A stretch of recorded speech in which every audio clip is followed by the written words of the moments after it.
After the dust settled, it was probably close to 150K between buy-in, marketing, lost time, lost revenue along the way. At some point, I joined a real estate coaching program, did that for a couple of years. When I said yes to it, it wasn't like I had it. Yeah. It was like one of those things you say yes to, and then you're like, I'll just figure it out. Interesting. That was the first time I'd ever done that. Even though that was a challenging time for me, it did prepare me for what I do with PropertyLeads now. What I thought I wanted to do, I didn't. I didn't want to scale a large real estate home buying company like I initially thought. But I did want to do a couple deals a month, a deal or two a month, maybe buy some rentals. Mm-hmm. So I actually went back construction, and I was doing that for a couple of years. And then... Welcome and thank you for joining us for today's episode of Disruptors, where millionaires are made. Today we have James Heartquist with PropertyLeads, and James flew in from Boca Raton, Florida, to share how 1 in 4 motivated homeowners reach out to them before selling. Now, guys, I'm on a mission to create 100 millionaires. The information on this show alone is enough to help you become a millionaire. In the next 5 to 7 years, if you take consistent action, you will become one. And if you're already a millionaire, we do want to recognize you here on the show, so please scan that QR code on that screen. Before we jump in, if you're here to learn how real entrepreneurs are building real empires, hit that subscribe button, because every week we're dropping lessons that create your first or next million. And right now you have 100,000, $250,000 or more sitting in your CRM. Resurrect all your old and dead leads with objection-proof AI calling agent. Text CASH to the phone number 33777 to unlock the money that's just hanging out in your CRM. Ready? Yes. All right. So just go ahead and get right into it. What was your life like right before you got into real estate? Yeah, so right before real estate, I was working in construction. Mm-hmm. I've been in construction for a lot of years. I feel like everybody sort of takes that similar path. They read Rich Dad, Poor Dad. They start listening to the Bigger Pockets podcast. Mm-hmm. And then that transitions into the next thing, which is trying to buy houses. So right. I was doing that. I was, trying to learn as much as I could. While, continuing to work. At some point, I joined a real estate coaching program, did that for a couple of years. What kind of construction were you doing? I was a low voltage cabling guy. So I was running data cabling, audiovisual setups, large commercial jobs, hundreds and hundreds of lines, big crews, stuff like that. Right. So you were running them? I was running them. All right. So you were managing like the subs? I was managing all the subs and I guess laborers, they call them. Right. Yeah. Well, I only say that because that's the one thing I hate the absolute most. Like when they're like, you should flip. Like, no, I don't want to flip because then it's more people to manage. Yeah. It was interesting. This construction is historically pretty high turnover. Mm-hmm. There's guys coming in and going. So that was always interesting. You have a crew of guys on a job and then, they're moving to the next company or they join the union or whatever the thing is. And then there's new guys coming in. You got to catch them up to speed. So yeah. Got it. So you did that. I did. And then while you were doing that, you read Rich Dad, Poor Dad. I did. And then you decided to get into real estate. Well, I listened to the audiobook. Okay. I want to clarify. I can barely read. Yeah. So I listened to the audiobook. Got it. And I was like, oh, this is interesting. Like I'd never heard this concept before. Mm-hmm. These topics were not things that we talked about as a family when I was growing up. Right. This is very foreign. So reading that book, it kind of opened my eyes to a different way. Yeah. Which was really interesting. So that's what kind of started me getting the bug for real estate and wanted to get into that world. Right. How did you go from that to joining a coaching program? Yeah. I think I heard somebody on a podcast say the most logical thing, if you've never done this before, is you obviously have to hire a coach because how else are you going to learn how to do it? And I was like, oh yeah, that makes sense. You go to school to learn stuff. Mm-hmm. So naturally you should hire a coach. So then I was sort of vetting different coaching programs, trying to figure out which one was this best. Approximately? 2017, 2018. All right, so 2017. Yep. Like, all right, I'm going to get into real estate. I'm going to hire a coach before doing my first deal. Correct. Okay. Yeah, right. Looking back, I wish I'd gone a different path, but... Well, I'm not saying that's necessarily the wrong choice. For sure. Right? Like, there's good and bad. There's, I would like to say, if someone came into my program for the first program, it worked out pretty well. And then we have a mutual friend, RJ Bates. Yes. Who shares how he was just massively ripped off in his first program. Yeah. He joined, and, for him, the story is basically, he went to a conference, rah, let's go ahead and put all this in a credit card. Yep. And it was not happily ever after at that point. So you decided I want to find a coach, and then you did your research. I did. I did what I thought was research. I didn't necessarily know what I was looking for. The one that I sort of had a similar outcome to RJ. Wasn't what I expected. A lot of lessons learned there for me, it was a good thing for me to learn those lessons. I didn't really know what to look for. I just happened to find somebody that I was like, oh, I feel like I can resonate with this human. So he's probably the most logical one for me to work with. Right. What I didn't know was to ask for what they had done to be successful in the real estate space. Yeah. Which is those are the things you should be asking your coaches before you join. What have you done? Right. Let me see the HUDs, whatever the thing is that's important to you. All right. So let's just go ahead and look at a much younger James and then an older, wiser James. So much younger James, when he was doing his due diligence, what were the questions he was asking? I literally didn't ask any reasonable questions. What was your criteria in selecting? Also a problem. I had no criteria. I was very naive to the world, so I didn't know what questions to ask. I will say some of the really valuable lessons that I took from that are, before I do anything today, I'll always ask this one question, and it's really helped me weed out the ones that weren't a good fit for me to work with. I'll say, let's say we fast forward 12 months. And we're tracking KPIs. We're trying to figure out if this was a successful campaign, yes or no. What are some of the things that we're looking at? Right. If they can't answer that question, they're 100% out. Right. And I've had people that I've talked to about whatever the thing was I was thinking about doing at the moment, and I ask them that question. And if they can't answer it, I just say, hey, I'm sorry, we're not a good fit to work together. Right. There have been folks who I've asked those questions to, and they're like, we're going to do this, we're going to do this, we're going to do this. And I'm like, awesome, let's go. Right. And then there's, kind of feedback loops and connection points along the way to make sure that we're hitting our goals. That's an excellent question. Yeah. It's funny because that's a question we ask when we're selling the coaching as well. Yep. Imagine 12 months goes by. What does success look like to you? You asked me that question when we were talking about signing up for your sales training. Right. But I closed you, just so you know. You didn't close me. I closed you. Yeah. Yeah, that's fair. I mean, that's what we want you to believe while we're selling. Yes. The coaching's good. Yeah. Okay, so then I guess looking back now, or not, if you were to counsel someone out, I mean, that's a really good question, right? Like, what is your plan for me? But on top of that, you have a different criteria list for someone that's listening, because we have a broad spectrum of people that listen, right? We have people that, I don't think it's Rich Dad Poor Dad that gets people in and out. I think it's Instagram now, right? Like, do something on Instagram, like that's cool. But we have people that, do that, listen to Bigger Pockets, haven't done their first deal. Two, we have people that are doing a lot of deals, which is always humbling and an honor to hear, like, people at CG boardroom listen to our stuff. But for the newer group of people, what should they be asking now? Because there's still a lot of coaches out there that are selling education. Yeah. I'm looking for student results, and I'm looking for, an extended period of time that current students have been doing well. Like, are people making money? Yes or no? Yeah. If people are making money, there's an indicator that there's something good going on there. If there are people that are not making money, run for the hills. Right. Now, there's always going to be people who join and don't want to do the work. We're going to ignore those people because they're not putting in the work. But, the 80-20 rule, is there at least 20% of people in that community or that coaching group making money, or at least moving in the right direction to where they're making money, right? There's obviously some skill set deficiencies that people have. They've never been in sales and they're trying to launch a real estate business. There's obviously a lot of stuff to learn. Right. And there's a time frame it takes to learn that. So as long as their skill set is improving over time and there is a ramp up of some sort of money-making activity, then I think it's good to go. Gotcha. What my gut tells me. So you're looking for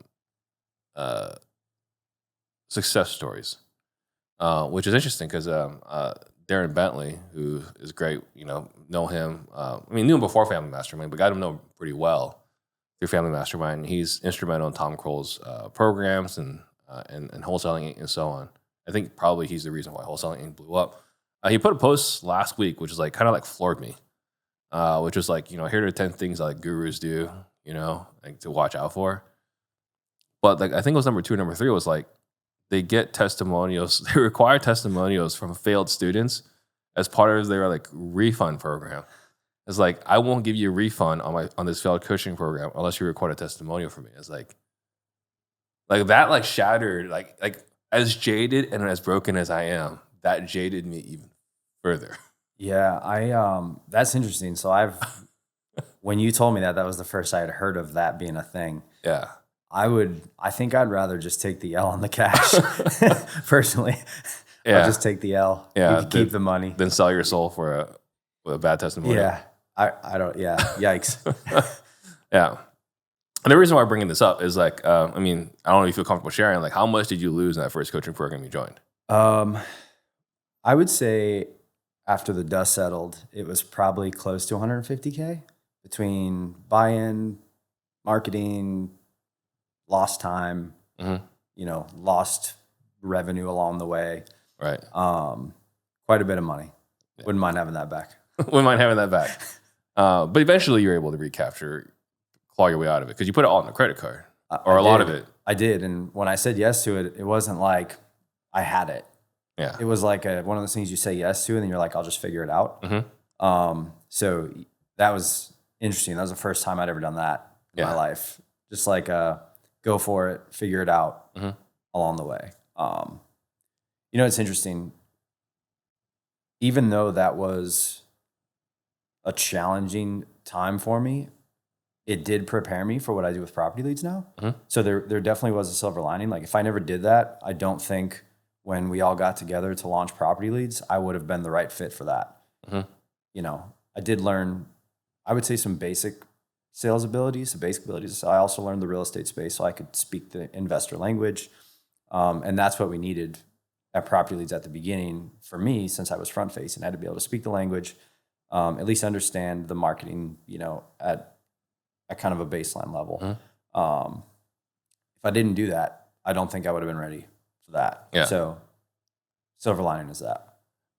And I hear you on that because like, I did need a large number of humility lessons. Yeah. To get to where I'm at. Sure. Because the success we're having today is a result of learning from all the stupid decisions made along the way. 100%. Yeah. Okay. So then, so you did the real estate thing for a couple years? Couple years. Yep. And you're like, this is not it. So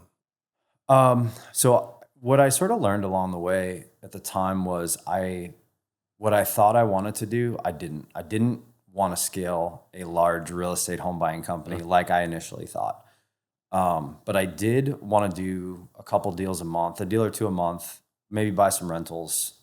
That was like cool. It sounded cool to me. Rental a month, that sounds cool. So what I was doing was I was building my own local site, trying to get organic SEO leads. And that's how I met Andy, one of the owners of Property Leads. Heard him on a podcast, and I was like, oh, this dude sounds cool. And he's getting, I think at the time, it's funny now thinking about it, 60 or 70 leads a month in his local market. I was like, wow, I'll do some weird stuff to get 60 SEO leads in my market. And I added him as a friend on Facebook, and we started sending each other memes, and we became friendly. And then he started like asking me these questions, like, what do you do for work? And I'm like, man, why is this dude courting me? Like, what's going on here? And what was going on was he had property leads that was sort of going on behind the scenes. It was in I would say like a beta testing phase at that point. We had a few people that were trying it out. And it was starting to take off because leads were good. And he needed a front-facing person to do the onboarding and sales, to do the, retention stuff, to do process refunds, pretty much anything front-facing. Right. He needed somebody else to do that. So before we get there, you were talking about like you thought you wanted to run a big team. Yes. And then you realized you didn't. I realized I didn't. What were the things that made you realize you did not? the ability to lead a company, and especially a sales team. So lead a company is one skill set. To lead a sales team is a different skill set. I think there's definitely some overlap. Completely. Yeah. But I didn't possess those skills. Coming from a construction background, like I could run a construction team because I knew how to do the tasks. So it was very simple. Like, you 3 guys do this, you 3 guys do this, and they would just go and do it. And if they didn't, I'd say, hey, you leave and bring somebody else in. Right. You treated it like a commodity, is what it sounded like. I definitely did, yeah. Very common in that space. The construction world is, how do we find the most talented person for as cheap as possible? That's the game that we play there. So shifting into, running a home buying company, I just didn't possess the skill set to be able to do it. I just didn't. So that's when I determined, like, I don't think I want to do this. So I actually went back to construction. Yeah. And I was doing that for a couple of years. And then... But your ear was still, or your heart was still in it somewhat, because you're listening to the podcast about real estate. That is true, yeah. I was, so I had shifted, that's an interesting take. I had shifted from listening to like real estate specific podcasts to listening to marketing podcasts, because the marketing that we learned in that coaching program was one thing, was calling like expired listings withdrawals, for sale by owners and stuff. And not a complicated list. For sure. What I realized though is I didn't understand like how to generate leads, and my thought was like, people are doing this. No, I'm not. Yeah. So like what are they doing that I'm not? And that's what sort of led me down the path of on the marketing side. And then I was like, oh, the marketing side's fun. Yeah. To me, it's a lot more fun than buying houses. Right. For me. But there's obviously advantages to buying houses. So I like the idea of both. But at the time I was exploring different marketing channels, or different ways to generate better leads. Because I was like, well, I suck at sales. So if I can get better leads, maybe I can still buy some houses. And that's what led me down the path of organic SEO leads and, paid ads and stuff like that. Yeah. Well, that was me for a long time before sales training. Before I taught sales training, before I received sales training, that was me. It was like, if I could just get really good at marketing, then the sales is irrelevant.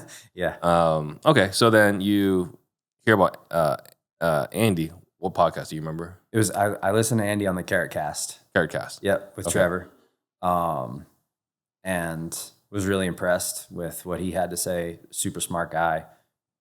Understands the details of growing it. So I added him on Facebook as a friend. We just became friendly. And sort of tying in what I told you earlier about how I vet companies or people that I work with now. I had a fellow reach out, found me online through my website, and he was trying to sell me SEO services. Yeah. He had a couple calls with me, and it was just cheap enough to where I was like, I could do this, but it was not expensive enough to where I was like, why isn't this more? And we were going back and forth. We had a couple sales calls. He was telling me all the cool stuff he was going to do for my site and all this stuff. One of those days where we had a sales call, I actually got added to a Facebook group that Andy was running at the time. And they were just helping people, put things on their site to help rank better. Yeah. Same day I had a sales call with him, and I asked this fellow that question. I said, hey, listen, fast forward 12 months. I'm trying to figure out if this was a successful campaign or not. What are we looking at? Yeah. And he couldn't answer the question in a reasonable. He's just said, well, leads, more leads. And I was like, well, I'm already getting leads. So like, I need more than that. And he was like really upset with me. He's like, I thought you were going to do this. You told me you were going to do this. And I was like, I'm not. I didn't do any of that. Yeah. But it was just interesting to me how I heard Andy on the podcast, got added to this Facebook group, had this fellow that was trying to sell me SEO services. Same day I got added to the group, I had a sales call with him. I asked him the question that tied into the previous, sort of letdown I had. And he couldn't answer the question. And I was like, hey, dude, not for me. Right. And that was the end of that. And then I, was in Andy's group taking action. They would do live calls, weekly and say, hey, this is what you need to do. They would kind of do like site roasts. So they would pick apart your site and just be like, hey, this is all the stuff that's makes no sense. Here's what you should change. Change this, bring it back next week. If you've made the changes, we'll pull your site up and look at it again. If you didn't, don't waste our time, which I appreciated. Right. So I took full advantage of that because it's just like free information. Yeah, it's free SEO coaching. Yeah. In a Facebook group. Yep. That's pretty solid. Yeah. Yeah. Okay. So one guy is like hounding you, getting you to sign up. Andy's like, here's everything for free. Here's everything for free. So made it easier to trust them. Yep. Okay. So then at what point do you decide, hey, instead of doing real estate, because I know you're kind of like gone back to construction. At what point do you say, like, I'm going to do more real estate to like, you know what, screw it. I'm just going to hang my hat on property leads? So we laugh about this today. I wanted to make sure before I left my job that property leads was going to take off. Mm-hmm. So I put in like I was working part-time at first. I'd work my construction job during the day. I'd come in the evening, I would take sales calls and onboard people. And Andy was like, all right, dude, like enough is enough. Like come to us. Mm-hmm. And I put in like a 6-week notice with my company because they were in a tough spot when I was leaving. The construction world is suffering right now to find people who will show up, do a good job. Right. And I felt bad leaving.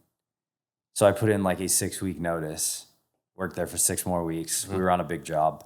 And thankfully, Andy was patient with me while I wrapped that up. Yeah. And that was in 2022. I would say like summer going into the fall is when I shifted into full time. I wanted to make sure property leads was going to take off and that it was going to, you know, keep going in the right direction. And it did. It took off fast and it's been growing like wildfire ever since. So paper leads business is tight. It's tough, right? Like all on the way, there's been multiple PPL providers. Yep. What did you need to see to know that Property Leads was the company for you to basically go all in on? Yeah, that's an awesome question. One thing that made my life a lot easier at the beginning was my calendar for sales calls was full every day. So for me, I was like, well, if my calendar's full, these are people that are interested in buying. Yeah. Which tells me that there is a massive need for this. Mm-hmm. And to me, that was the, you know, when I think back, if I had to do a lot of outbound, a lot of cold calling, there was some of that for me at the beginning. But if I had to do a lot of that, it may have changed my perception a bit. For sure. But my calendar was full. There was even one point when we onboarded kind of the first big coaching program we ever worked with where my calendar was full from like 8 a.m. until 10 p.m. every single day. Wow. And because I was the only one, I had to open my calendar because, as you know, when you get booked out too many days, that's when you start seeing more no-shows. Yeah. So the only way to combat that was for me to just work more hours. So. Yeah. Okay. So you felt confident because the demand was there. I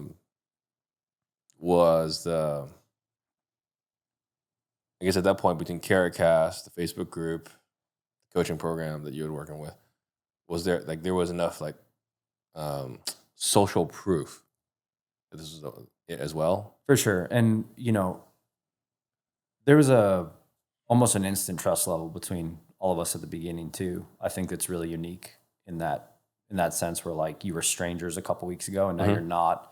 Now you're on this journey to grow this company. And we were all just sort of down at the beginning to like work hard, work a lot of hours.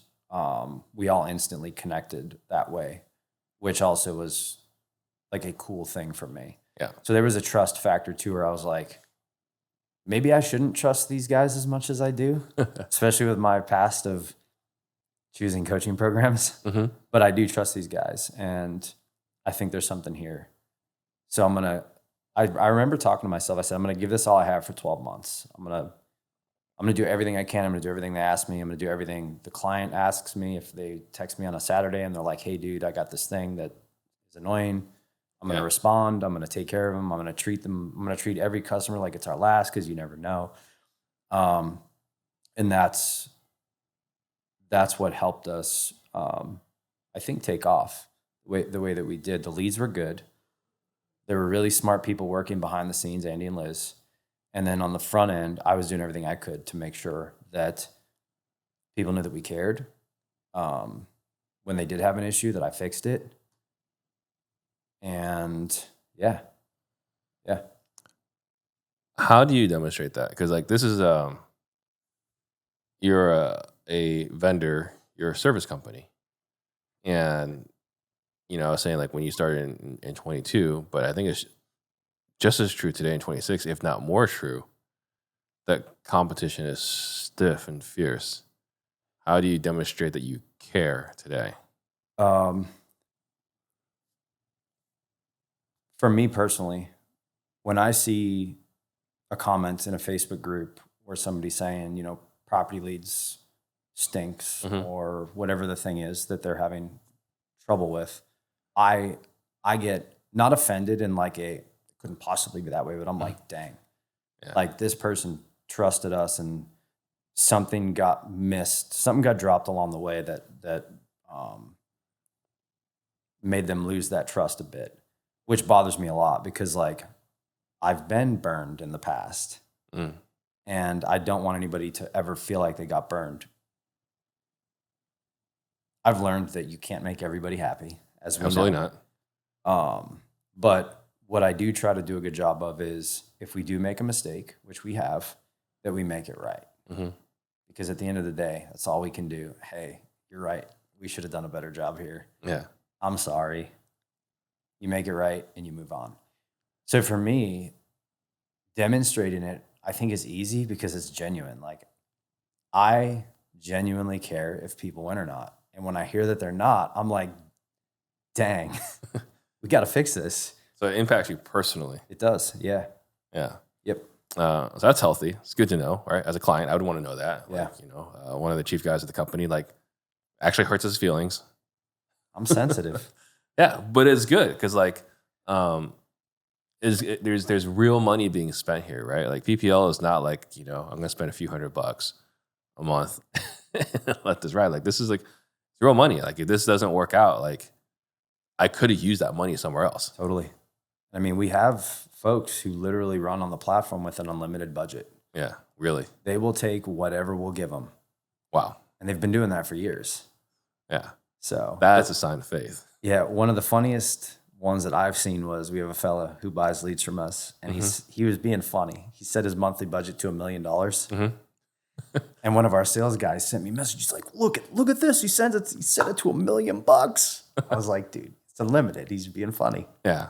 But he's been a client for a long time. He trusts us.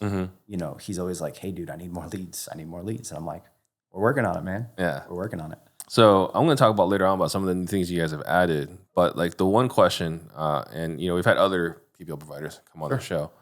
We've had Leadzola, we've had Motivated Leads come on. There might have been more. And the question always is, and I bring this up because I tried the pay per lead service as well. I hated that business. Turns out I don't like that avatar. Anyway. And we'll talk about that in a second. Why? The greatest challenge that I see a lot of PPL providers is there's a lot of demand for our product, and there's more and more demand because like the consequence of being good is you get more demand, more clients, and people saying, "Hey, I want your services." Totally. How do you satisfy and satiate everybody without diluting? Because the theory for me is that there is a max number of people that will opt into your marketing. Sure. How do you guys keep that quality high? If you're a real estate investor with a sales team and you're stuck babysitting reps instead of growing your business, this is for you. Right now, your reps are burning through your expensive leads like they're practice dummies. They're making costly mistakes you won't catch for weeks, and 70% of your potential revenue is walking to competitors because of inconsistent follow-up. That's why over 130 operators are now using objectionproof.ai to automatically review every single call within minutes train reps with AI roleplay sessions, and never miss another follow-up. Stop watching your competitors pull ahead while you're trapped doing manager work. Click the link in the description and book a call with my team to see how we can help you install a self-managing sales team this week. Yeah, so we've learned some tough lessons here. The game that we play in the PPL space and in property leads is how do we increase lead volume without sacrificing lead quality. Yeah. So what we've learned is we can take any inbound channel and make it a good one if we filter out enough of the nonsense. Mm-hmm. No timeline for selling, no reason to believe they're motivated, like a pre-foreclosure sitch, divorce, relocating, whatever the thing is that they choose on the web form in terms of reason for selling. We found that by asking the right questions in the process, we can determine if a lead is more than likely to sell to somebody in the next 6 months. Yeah. And I think that's what separates us from some of the others is we've figured out a really good system for that. And it came out of us not being great at it at one point, being able to determine what was an actual lead and what wasn't. And I give Andy and the marketing credit the marketing department a ton of credit there, because while this was happening, I was a lunatic behind the scenes saying, "Hey, we need to fix this. We need to fix this," and they grabbed it and they fixed it and they did it fast. So now we have an amazing process internally for determining whether or not a lead is more likely to sell to somebody in the next 6 months. Mm-hmm. We believe that they are more than likely to sell. We're going to send that lead out. If we're not sure, we don't even sell that lead. Got it. So what I'm hearing is there's an element of like, let's say, for example, Facebook, right? Because like, if we wanted to, we can get Facebook leads super cheap. Yep. Right? 100%. Dollar a lead or whatever, if we really wanted to. But that's terrible quality. Sure. So it sounds like you're adding more filters to ensure that the right quality is coming through. Yep. Then I guess follow-up question, or just being curious here. I think an average Google PPC lead versus an average Facebook lead, the quality for Google PPC is going to be higher Totally. than average Facebook lead. Are you qualifying based off the questions differently, based off the lead source to ensure consistent quality? There'll be a question qualification, and then generally like a text opt-in, Mm-hmm. where, like, let's say we're not 100% sure it's not a spam lead or something. There's something that flags it as may not be a lead. We're going to text them and say, "Hey, are you selling? Press 1 for yes, 2 for no. 1 for yes, perfect. Timeline for selling, press 1 for 30 days, 2 for 60.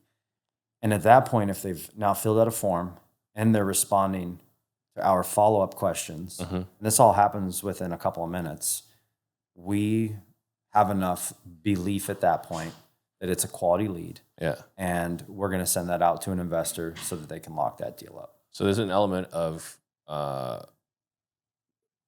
more activity afterwards for qualification. Because one of the things we've talked about before is, and our sales training component, all the people that we train, is that cooperation is part of the qualification process. 1,000,000%. If you're willing to like answer my questions without being rude, if you're willing to meet me at a certain time frame, whatever, that qualification means you're more motivated.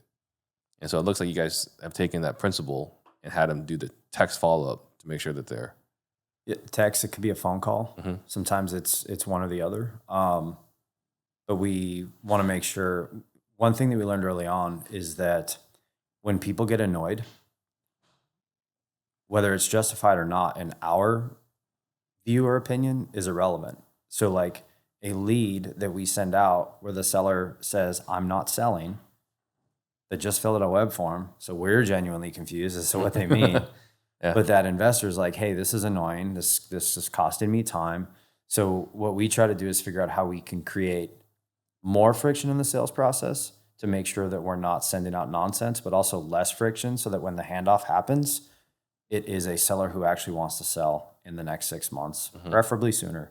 But timeline is seller that wants to sell within the next 6 months. Got it. a fine dance. Fine line you gotta dance on. Yep. And this is very different. I remember, I gotta go back to my old stories. So like back when I was still wearing my realtor hat, right? Z buyer was like the hottest thing. Okay. Like really cool, right? Sure. It's like $49 a month or $98 a month. It was like unlimited, blah, blah, blah. Wow. And it was like really cool. And then like a month or a year into it, you're talking to people. I didn't fill out a form. Yeah, I posted my house for sale on Craigslist. Okay. So someone was manually like on Craigslist, Yeah. taking this information, putting it on the website, and then you as a realtor get to call that. That was not a text. Press 1 for yes. Right. Press 1 for 30 days. And if you're talking about it now, you had a feeling about that. Oh, at I was the pretty time. angry. Yeah, Yeah. when it happened. So we're trying to avoid that right there. Yeah. That's what we want to avoid. But I still remember viscerally, Yeah. like, what do you mean you just filled out a Craigslist form? Right. And I'm sure you got deals from that provider, right? We did. Right. It was when we first got into it, it was big because this is before. I mean, even like wholesalers use it now. I think I hear every once in a while. But like it was like this, like I still remember, like, I want to say maybe in 2005 or 6 when Zillow came on the scene. It was like, oh, you got to check out this thing. Like Z buyer was like, oh, you got to check out this thing. Sure. No one says that anymore. But there was a time where it was that, and then it very quickly became diluted because they had Right. to fill quota and so on. Worth noting, though, that you're telling the story about that and not about all the deals you got. Right. So that's probably my biggest lesson along the way. Mm-hmm. You could do everything amazing for 12 months and make one mistake. Mm-hmm. And now somebody's like on Facebook telling everybody about it. Exactly. So, Well, I didn't have to because a lot of other people were. sure. Yeah. Okay. So then a lot's happened then in the last few years. There's been innovation for what you guys are doing. And it's impressive because, again, like, this is a cutthroat field. That I hear people saying, like, I'm going to get into the space, and I just always think, like, just good luck. Gosh. Good luck getting into the space because, I know some really, really intelligent people who ran, like, e-com businesses. They were able to generate leads and at a high volume. But once you get to a certain point, there's only so many you can scale. I'll share another example. Some of you guys watching might have found us through our Facebook ads, right? Like we have our AI tool, we run ads and so on. And I was good enough, myself personally, running my own ads, by $100 a day. About $100 a day, I can run this profitably. Wow. But after $100 a day, this is not a profitable venture. I had to bring in smarter people Yep. who can scale this to $1,000 a day, because what the skill to be at $100 a day is one thing. Scale at $1,000 a day is another skill. To get to $10,000 a day, which we're not there yet, that's going to be a different skill level to get people willing to click on the ad and engage. Totally. So you guys are, I've kind of broken through, it seems like another layer higher, and I'm just curious what's happening to do that, and then we'll talk about like the things you guys have added. We just had to find more talented people that knew how to do it. Yeah. We went through multiple team members to land where we landed, and they're amazing. They do a fantastic job behind the scenes. There's a great feedback loop between like myself, the sales team, and marketing. So the marketing team always knows what's going on out in the wild. If something seems off, we're sharing that with them. They're looking at it, they're making adjustments and fixing things along the way. They also genuinely care if people win and not win. When I see deals that are posted in like RJ's group and these other coaching programs that we work with, I always make sure to do my best to send that to everybody so that they know behind the scenes that what they're doing is making a difference. Yeah. Because if they never hear that, they have no idea if what they're doing is impacting in a positive way or not. So we try to share that stuff with them so that they know. And I've never seen a time where I haven't shared a deal where everybody was like, oh, that's awesome, man. Everybody gets real jacked up when it happens. So actually, I realized I haven't shared anything with those guys in a bit. I'm going to go find a couple deals today to share with them. Yeah. So then moving forward right now, what are you guys doing today to separate yourself from the rest of the pack? Yeah. I love that question. So within the last few months, we've launched live transfers. We can get the seller on the phone. Well, let me rewind. So we had a scenario where we saw a ton of leads were getting submitted for a refund for no response, which is a valid reason for somebody submitting a refund on our platform. It's one of the reasons they can submit. They reach out, they call them 100 times, they send 370,000 text messages, and for some reason, the seller just will not answer the phone. A lot of these were sellers who called in from the number on the site, or we had them on the phone. And we hung up and said, we're going to have Steve Trang reach out to you. And then you do your outreach and you can't get them on the phone. So Andy, who's great at forecasting what the next thing is for us to stay ahead, said we need to start live transferring these folks. We're creating friction in the sales process and in the pipeline by hanging up the phone and then having the investor call. So now if we can get them to call in from the site or, thank you page, something like that, we're going to answer that call live, keep them on the phone long enough to get them over to the investor so that they can answer that phone call live and close that, hopefully close one call, close that person, or at least get out to an appointment. So you guys had a problem where people were requesting refunds. And what are your guys' refund policy? So no response is a big one. If they're listed on the MLS when the lead's delivered, that's something that we'd refund for. We try to, going back to the not being annoying thing, we try to remove as many of those as we can, but sometimes some do still sneak through. So no response, MLS listed. If it's a wholesaler trying to dispo a deal, we'll refund that. Mobile homes and parks are on rented land. Any spam leads, so if somebody puts like Hulk Hogan in with a fake phone number, obviously that's nonsense. We're going to refund you for that. Yeah. Vacant land, and I think that's it. Okay. So no response. You guys have like a measurement though for that? Yes. So we have a general guideline where we'll say, hey, we'd really like you to reach out. So there's a 7-day window for all refunds. From the day you get the lead, you have 7 days to submit it for a refund. So what we ask of folks is they follow up for 4 to 5 days, 15 to 18 touch points, a couple touch points a day. It's kind of a baseline. And then if they can't get a response, they can submit that for a refund. We're going to reach out after to see if we can get them on the phone. Yeah. If we are able to, and they confirm that they're selling, we are going to decline it and kick it back. But if we also have no luck getting them on the phone, we're going to approve that refund so that they can buy another lead. Yeah. The seller wants to sell. And I'm bringing this up because I've seen other companies do it differently, a non-ideal way. Yeah. So there was a company who would just, they would rank their clients based off their refund rate. Oh, interesting. Okay. Right. And then they would give them like a badge. And then like, I see. Once you had enough negative badges, they just like, sorry, like you've exceeded the quota for refunds. Oh, interesting. Which makes no sense. Right. Which brings back the Z buyer thing. I'm not going to say the name of the company. Okay. That did this, which is a horrific business model. Yeah. Right. But they pissed off a lot of their clients because like, what do you mean? Because your quality went down and I'm requesting more refunds, you're going to penalize me and not issue refunds. Yeah.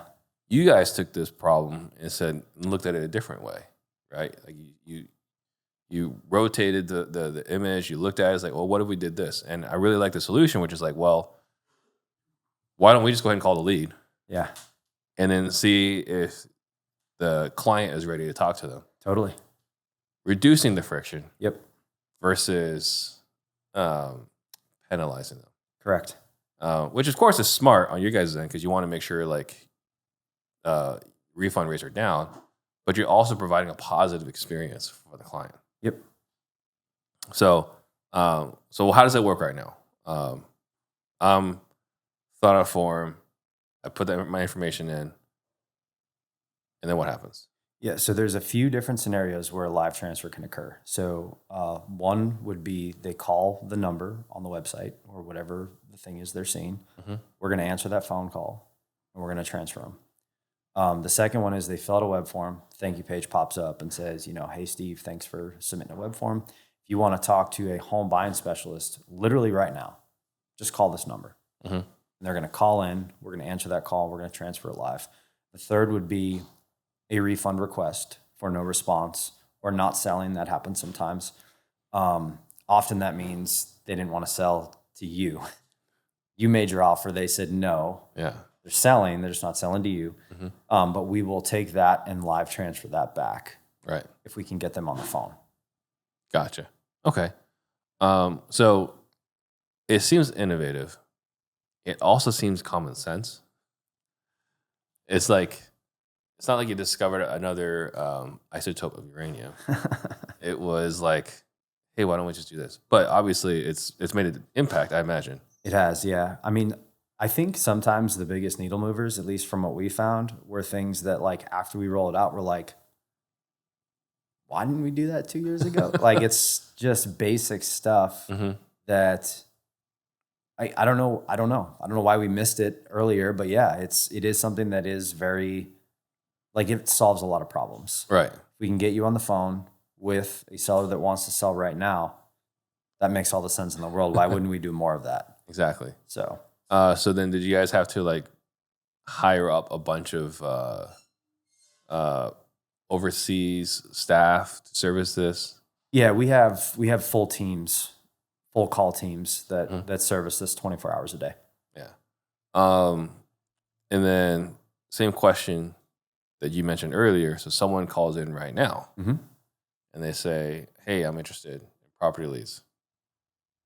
12 months from now, what kind of results am I going to get? Yeah, amazing question. So I wonder why you feel that way. yeah, I love this question. Sort of baseline for tracking performance metrics. And we talk about this on the onboarding calls because we want to make sure that there's enough buy-in. When somebody comes to us and they say, well, I just want to try a couple leads and see how it goes. It's like, hey, time out. Like we already know this works. Yeah. So what are we testing? We look for a baseline of, I would say 150 to 200 leads purchased over the course of 6+ months. Along the way, we're going to monitor and see how things are going. Feedback loops for us are really important. We always feel really sad when somebody buys a bunch of leads and then they cancel and we don't know why. Because we can solve every problem. If we had a situation where somebody got a bad stretch of leads and we owe them a credit, it's super easy for us just to fix that. Yeah. And like we can give as many credits as we need to get it back on track. And we're always willing to do that because like we don't want anybody to leave. Like don't ever cancel your account. Like just stay with us forever. Stay with us. Yeah. Let us solve the problem. So we're going to look and see how many houses sold to somebody. So if somebody comes to us and they say, hey, I bought 200, I did everything you told me. I bought 200 leads. I didn't make any money. We're going to look at, from the leads we sold them, how many sold their house to somebody. We call that title transfer data. So we're going to look at the title transfer of the leads and see how many transferred from one person to the next that indicates a sale. And if they had enough shots to buy a house, we're going to show them, not so that we can be right, but so that they can see where the holes are in their sales process. And then we're going to try to talk about a solution. And then if it's on us, we're going to get them a credit so that they can carry on. And I've had both conversations with people. I've had conversations where it was on us and I was like, hey dude, like I feel terrible. We did not a good job for you here. Like we owe you a credit. And we did it and they still buy leads today. And then I've had people where I'm like, dude, like a ton of these transferred title. Like where did these 30 properties fall off? Because these sold off market to somebody. Right. And a lot of times they're like, wow, like I didn't even know this. I didn't even think to look at this data. This is incredible. So that's what we look at from the leads we sold you, how many sold to somebody. So if you fast forward 12 months and somebody says, hey, I'm not making any money, we're going to take a look at that. Now, if somebody says, well, I want a 6X and not a 5, I'm not sure there. But we've had that happen. Well, I really want a 6 instead of a 5. And it's like, well, that's an extra 2 deals a year. It's like from these properties that transferred, like, could you have locked these up to get to that 6X? Yeah. Okay. So then, where was I going to go with this? So we talk about the title transfers. So how are you guys quality controlling your data right now? On the title transfer side?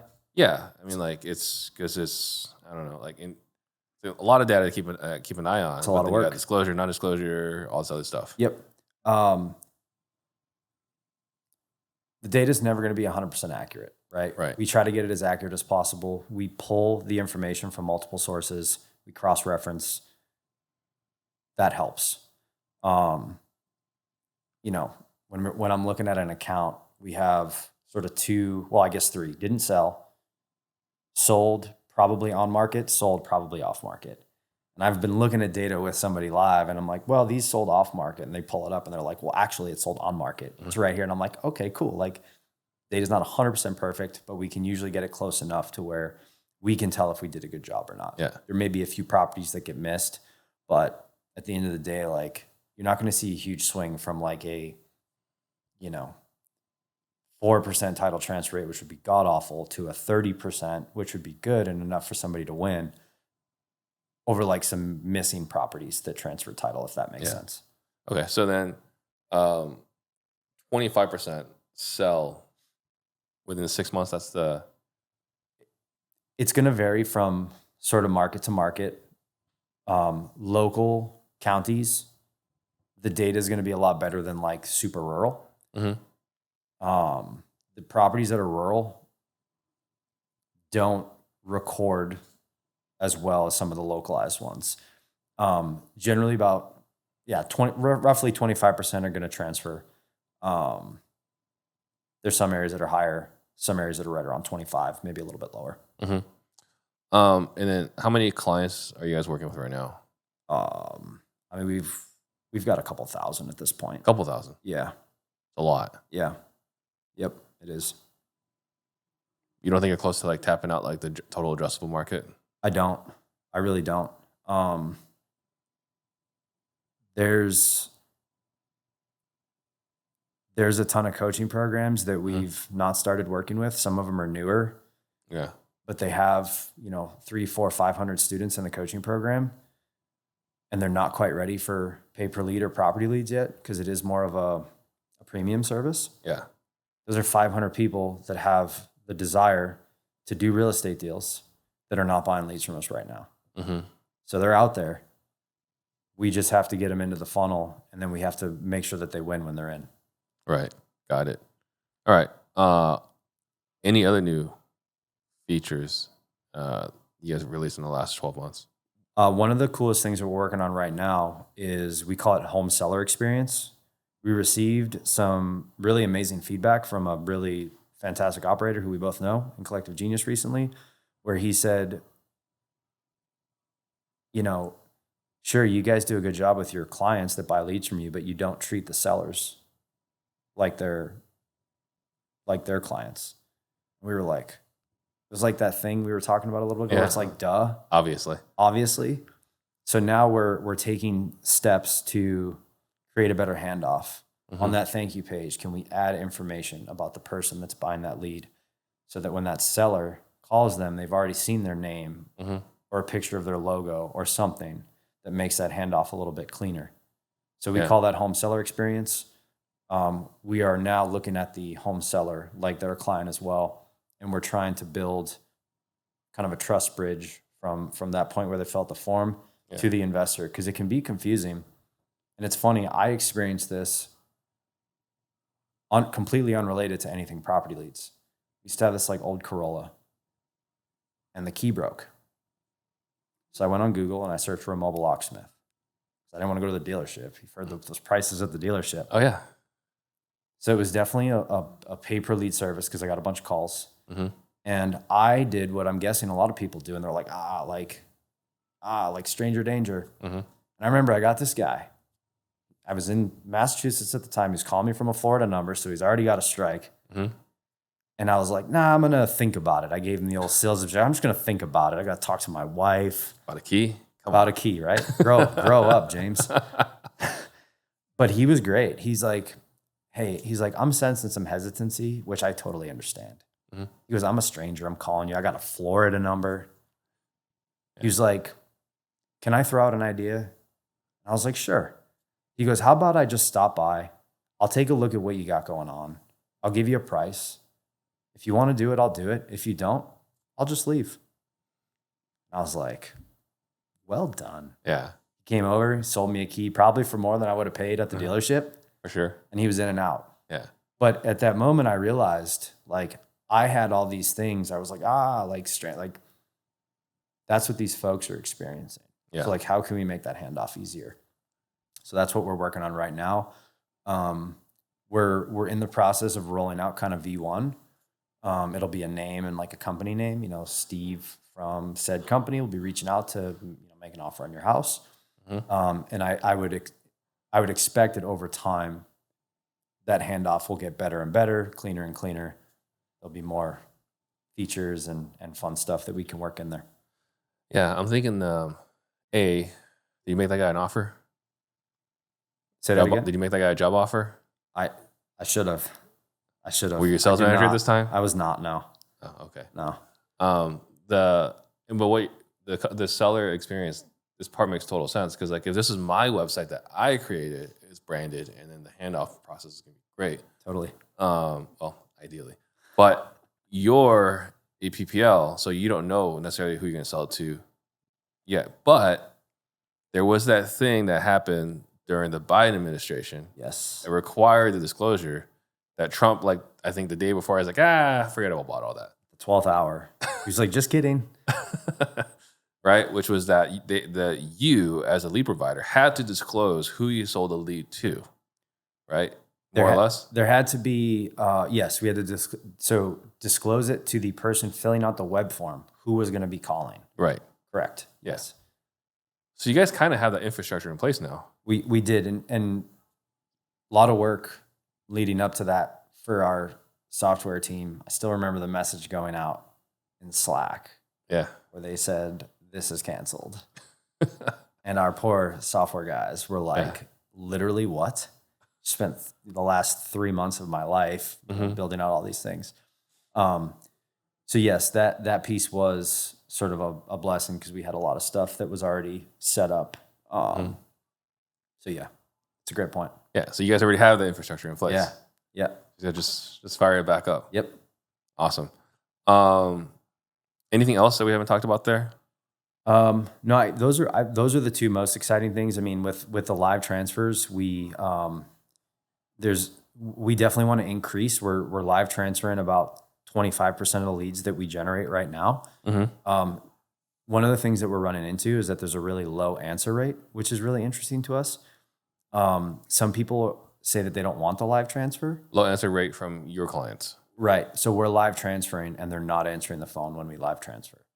Some of the feedback is, well, like you guys are sending the lead at the same time, like maybe there's a few second delay for the lead getting delivered and via like a text or into the CRM, and then the live transfer happens, so they feel a bit unprepared. So I thought that was kind of interesting. No criticism there by any means in terms of like adjusting to that. It's more just like it's like a wheeling and dealing kind of atmosphere versus like you get the lead delivered to you, you pull it up on Zillow, you call them, you have it, you're doing your comp over here, you've got the, so I've tested this myself because I wanted to feel it. I can't relate. And I've been out on a walk with my dog and I get this live transfer and I'm like, hey, I got to be honest.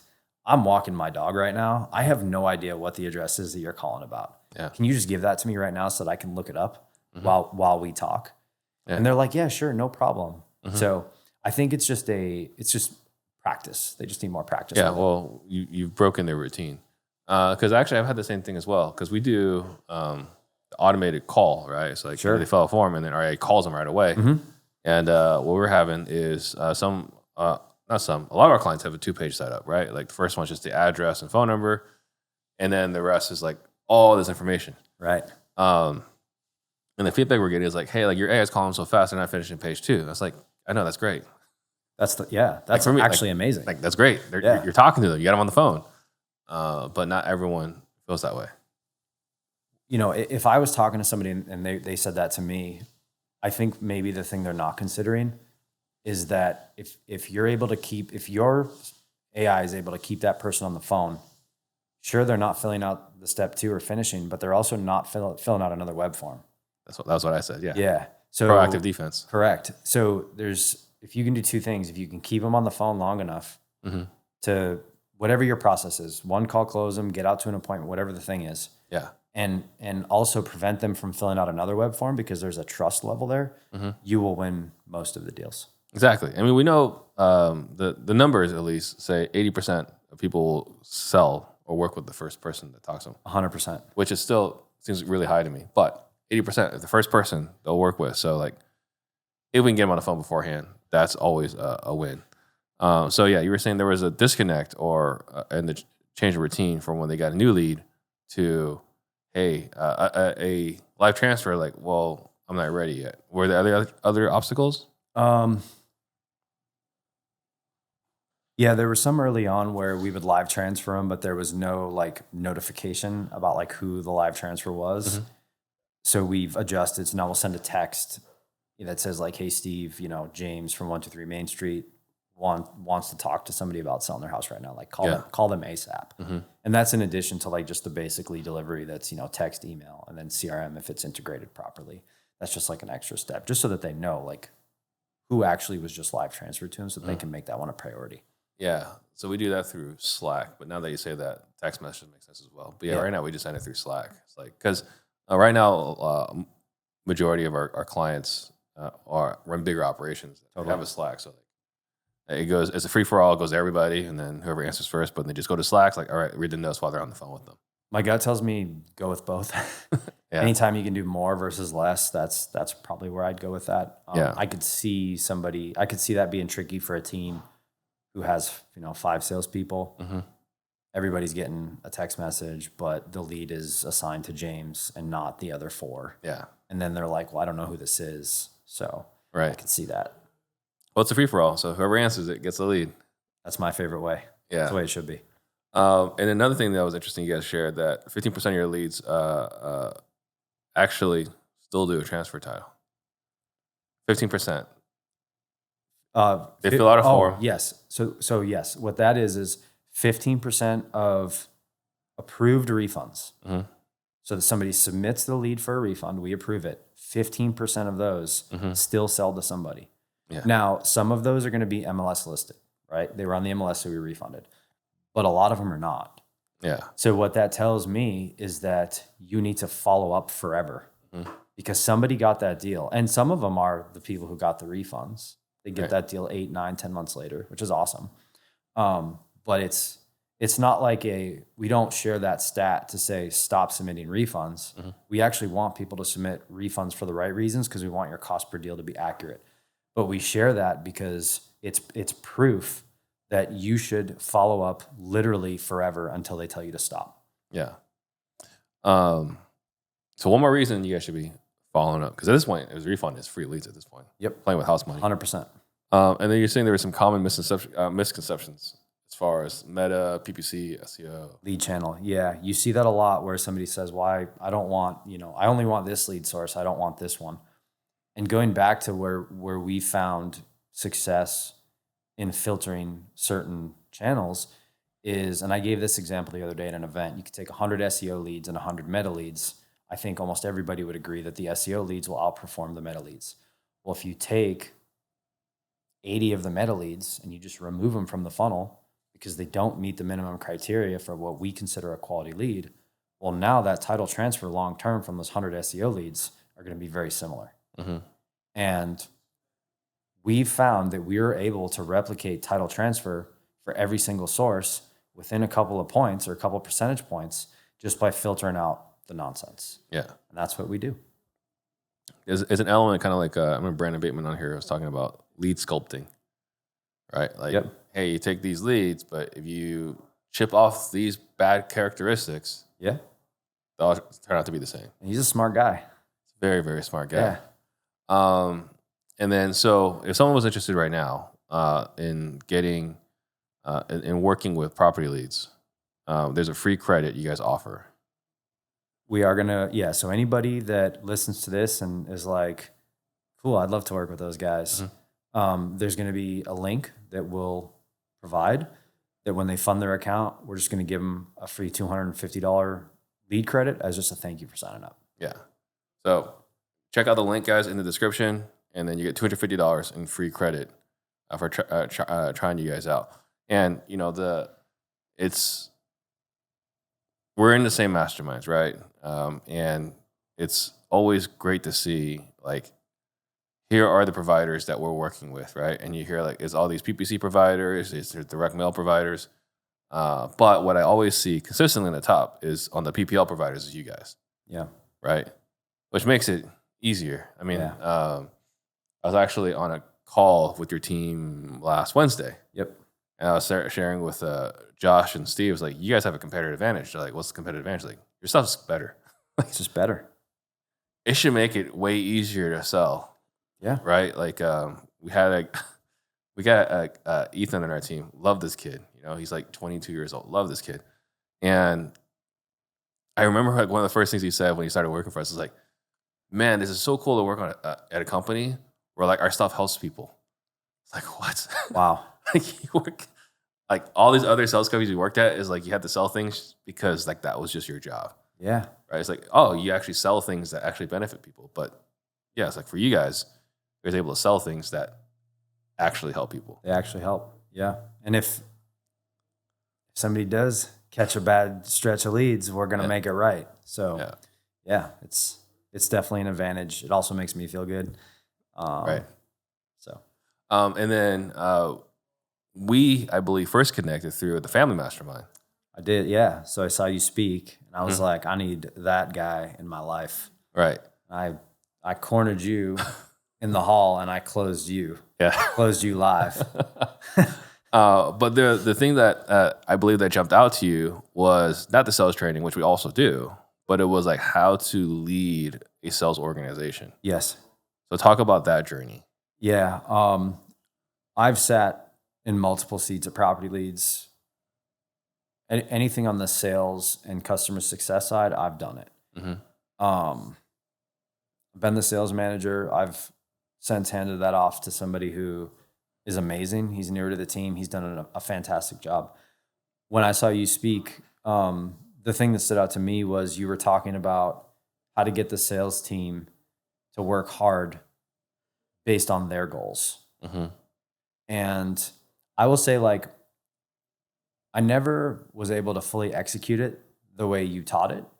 But I'm seeing now that the new fella is, and I can see it and I'm like, okay, this is fantastic. Yeah. And he's got a ton of experience. He's done it for a long time. I'd never done it, but I'm able to see it firsthand now. Mm-hmm. And all he does is he says, hey, like, you told me you wanted to do this, but here's what's happening. So how are we not in alignment here? And how do we get back on track? Yeah. And he's crushing it with those guys. So, yeah. Which makes me so happy to see. Yeah. And he got working with Casey is fantastic. You can see he's a pro. He is unbelievable. Well, on the sales management side and then the sales training side as well. Because, like, what's really cool is I get to work with your salespeople. Yeah. But also, like, your customer success people. Totally. And you can see, like, retention. So, like, the deposits are going up, but retention is good, which I think probably shows a pretty good ROI in your guys' investment in our training. Yeah, retention's arguably more important than onboarding. Yeah. Because if people leave at a higher rate than you're onboarding, at some point you just run out of people to sell stuff to. Right. So, particularly, again, like, there's only so many people in this space. right. I know that there's more to capture, but capturing is worthless if they're going right out the back door. Yep. I agree with that. Let's see here. Is there anything that we haven't talked about that you think the people that are listening should know? I mean, we've touched on it a little bit, you know, but just an emphasis that, you know, we really care at PropertyLeads if people win or lose. And, you know, I sometimes see scenarios where the investor feels like it's us versus them, Mm-hmm. but, like, it is not. Like, we are on the same team. We are an extension of your company. We're just the marketing department. Yeah. And looking at it as we're growth partners instead of, like, adversaries where I need to get better leads. You need to just send me better leads so I can make more money. How do we meet in the middle and figure out how to you know, move the needle together? Mm-hmm. And I remember early on people being really jaded on sales calls with me, and I didn't get it because I wasn't in the PPL space before, and I was just like, why is everybody so mean to me? I don't get it. But it's because they had been burned in the past. Mm-hmm. And I just remember saying early on, if we can just always answer the phone when people call and do our best to make things right and just keep sending good leads, like, we're going to dominate this niche by a long shot. So just an understanding that, like, we genuinely care. We genuinely want you to win. We want to hear when things aren't going good. We also want to hear when things are going good, because that makes us feel good. Yeah. So I'd say that's the one thing I'd want anybody listening to know, is that there's a high emphasis at Property Leads on, are people winning, yes or no? And if they are, how do we do more of that? And if they're not, how do we solve this problem in the next 36 seconds so that they can get back on track? Yeah, I think as a client, that's all you can really ask for. Yeah. So again, guys, you guys are interested, $250 credit. Click on the link in the description. Any last thoughts you want to leave all the listeners with? I really appreciate my time here. I love, getting to share what Property Leads is up to. We've had I feel very fortunate to have been able to work with you over the last year with sales training. I know, like, my skill set is up leveled, I think, tremendously since that. And I don't think it's a mistake that as Property Leads grows and, like, our skill set improves on the sales side, that those two are connected. So, having a good sales process, staying up on good sales training. We work with you, as you know, and then, picking a marketing channel that sort of encompasses all of that, and they work together. Good sales process, good sales training, and good leads. If you have those three things, it's really hard to not be successful. Yeah, if you're good at marketing, you're good at sales. Yeah, you got it. You got it, especially in wholesaling. There's no reason not to make it work. Totally. Awesome. Well, thank you so much. Yeah. Appreciate it. Yeah. Thank you guys for watching. See you guys next time. Shout out to Steve Trang. Jump on the Steve Trang.